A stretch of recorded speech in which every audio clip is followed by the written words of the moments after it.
नमस्कार सर्व किचन रेसिपीमध्ये मी कविता तुम्हा सर्वांचे पुन्हा एकदा खूप खूप स्वागत करते। तर नेहमीप्रमाणे आजही मी तुमच्यासोबत एक नवीन आणि छान अशी रेसिपी घेऊन आली आहे। व्हिडिओ सुरू करण्याआधी तुम्हा सर्वांना रिक्वेस्ट आहे की तुम्हाला जर माझी रेसिपी बघायला आवडत असेल तर व्हिडिओला एक छोटासा लाईक आणि चॅनलला सबस्क्राइब नक्की करा। सोबतच साईडचे जे बेल आयकॉन आहे यालाही प्रेस करा।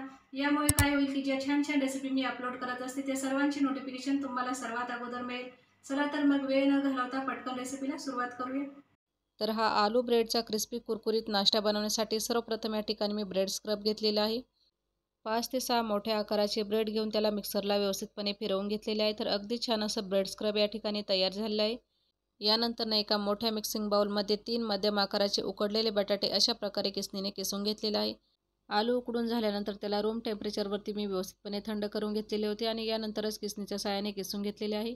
यानंतर नाश्ता अधिकच पौष्टिक व्हावा याकरता यामध्ये मी काही भाज्या घालत आहे। भाज्यांमध्ये मी थोडीशी बारीक चिरलेली कोथिंबीर, एक बारीक चिरलेली हिरवी मिरची, एक बारीक चिरलेली शिमला मिरची, थोडेसे बारीक चिरलेले गाजर, एक मध्यम आकाराचा बारीक चिरलेला कांदा आणि पाऊण चमचा इतकं किसलेलं अद्रक घेत आहे। ब्रेड रोल बनवताना भाज्या तुम्ही तुमच्या आवडीनुसार कोणत्याही घालू शकता, परंतु नॉर्मली ह्या भाज्या ब्रेड रोलमध्ये जातातच, त्यामुळे मी सर्वांचाही वापर केला आहे। यानंतर हा नाश्ता अधिकच चटपटीत व्हावा याकरता यामध्ये मी काही मसाले घालणार आहे। मसाल्यांमध्ये सर्वप्रथम मी अर्धा चमचा इतकी काश्मीरी लाल मिरची पावडर घेतलेली आहे। काश्मीरी लाल मिरचीऐवजी तुम्ही घरगुती लाल तिखट देखील घालू शकता। सोबतच आपण यामध्ये अर्धा चमचा इतकी चिली फ्लेक्स घालून घेऊ। चिली फ्लेक्स यामध्ये ऑप्शनल आहे, तुम्ही नाही घातली तरीही चालेल। यानंतर अर्धा चमचा चाट मसाला, पाऊण चमचा जिरे पावडर आणि चवीनुसार आपण यामध्ये मीठ टाकून घेऊ। तर बघा 1 चमचा मी मिठाचा वापर केला आहे। चाट मसाल्याच्या ऐवजी तुम्ही यामध्ये आमचूर पावडर किंवा लिंबाचा रस देखील घालू शकता। नाश्त्यामध्ये बाइंडिंग वगैरे व्यवस्थित यावी याकरता मी यामध्ये 2 चमचे इतकं कॉर्नफ्लॉवर घातलेलं आहे। कॉर्नफ्लॉवरच्या ऐवजी तुम्ही मैदा देखील यामध्ये घालू शकता। यानंतर यामध्ये मी 1 वाटी इतकं ब्रेड स्क्रब घालत आहे।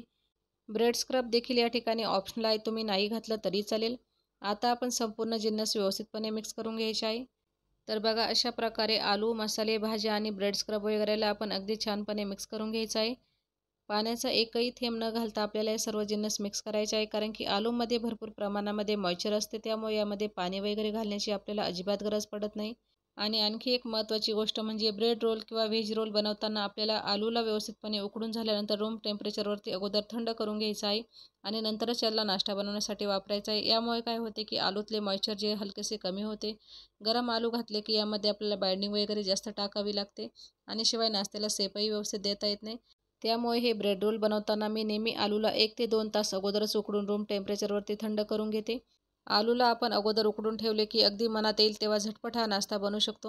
थोड्याच वेळात तुम्ही बघू शकता अगदी छान असं डो या ठिकाणी तयार झालं आहे। तर आता आपण ताबडतोब रोल बनवण्यास सुरुवात करूया। याकरता मी हाताला अगोदर थोडेसे तेल लावून घेतलेले आहे, जेणेकरून हे मिश्रण हाताला अजिबात चिटकणार नाही। तर अशा पद्धतीने आपण थोडंसं मिश्रण घ्यायचं आहे आणि याचा रोल बनवायचा आहे। जसं की आजच्या व्हिडिओमध्ये मी याचे रोल बनवत आहे, तर तुम्ही तुमच्या आवडीनुसार टिक्की बनवू शकता, ओल शेपमध्ये बनवू शकता किंवा बॉल्स देखील बनवू शकता, म्हणजे तुम्हाला आवडेल त्या शेपमध्ये तुम्ही याचा नाश्ता बनवू शकता। थोड्याच वेळात तुम्ही बघू शकता अगदी छान असा रोल या ठिकाणी तयार झाला आहे। तर आता आपण याला प्लेटमध्ये ठेवूया आणि सेम प्रोसेसने संपूर्ण रोल अशा पद्धतीने बनवून तयार करायचे आहे। मुलांना तसेच मोठ्यांना मधल्या वेळेमध्ये काहीतरी चटपटीत आणि कुरकुरीत पदार्थ खाण्याची इच्छा होते, तर अशा वेळी उकडलेल्या बटाट्याचा वापर करून अगदी 10 मिनिटांमध्ये तुम्ही हा नाश्ता झटपट बनवू शकता किंवा अचानक घरी पाहुणे आले तर गरम गरम त्यांना चहासोबत देखील बनवू शकता। तुम्हाला जर हातावर हे रोल बनवणे थोडेसे अवघड वाटत असेल तर तुम्ही ताटामध्ये किंवा चॉपिंग बोर्डला थोडंसं तेल लावून देखील याच्यावरती हे रोल बनवू शकता।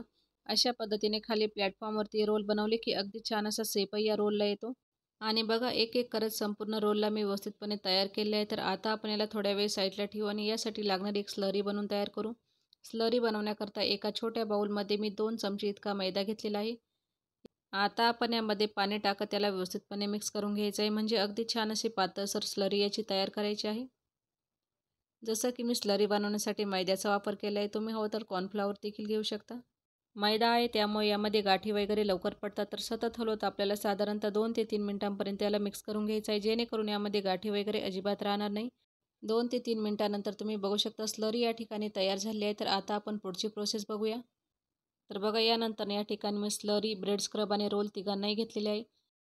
मैदा असल्यामुळे तळाशी पटकन बसतो, त्यामुळे पुन्हा एकदा आपण स्लरीला व्यवस्थितपणे हलवून घ्यायचं आहे आणि यानंतर यामधून एक रोल घेऊन मी याला स्लरीमध्ये अगोदर डिप करणार आहे आणि यानंतरच यावरती स्क्रब लावणार आहे। तर बघा अशा पद्धतीने आपण याला अगोदर डिप करून घ्यायची आहे आणि नंतर स्क्रब लावायचे आहे. घाईच्या वेळी टाईम कमी असेल तर तुम्ही स्लरी वगैरे न बनवता अगदी असंच यावरती ब्रेड स्क्रब लावू शकता, कारण की आलूमध्ये भरपूर प्रमाणामध्ये मॉइश्चर असते, तर अगदी सहजासहजी स्क्रब यावरती सेट होते.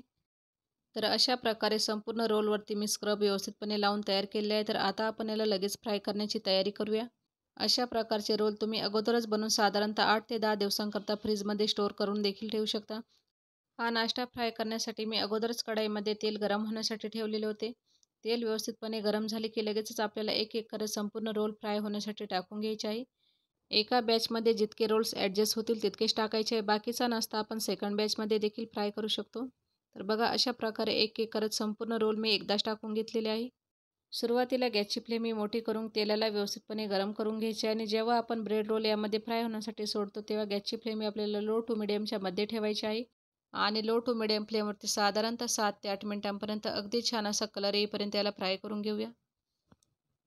3 ते 4 मिनिटानंतर तुम्ही बघू शकता नाश्ता या ठिकाणी फ्राय होण्यास सुरुवात झाली आहे. तर अधूनमधून आपण या रोलला चमच्याच्या साहाय्याने हलवून घ्यायचं आहे, जेणेकरून हे रोल दोन्ही साईडने अगदी छानपणे क्रिस्पी आणि कुरकुरीत बनतील. हे ब्रेड रोल तुम्ही सकाळी नाश्त्यासाठी, मुलांच्या डब्यासाठी किंवा अचानक घरी पाहुणे आले तर गरम गरम चहासोबत खाण्यासाठी देखील बनवू शकता. खूप साधी, सोपी, पौष्टिक अशी रेसिपी आहे. तर ही रेसिपी तुम्ही घरी नक्की ट्राय करा. रेसिपी कशी वाटली मला कमेंट बॉक्समध्ये सांगा. सोबतच अशा नवनवीन अचूक आणि प्रमाणबद्ध रेसिपी बघण्यासाठी सर्व किचन रेसिपी आपल्या चॅनलला यूट्यूबवरती सबस्क्राईब करा. चला तर मग पुन्हा भेटूया अशाच एका छानशा रेसिपीसोबत.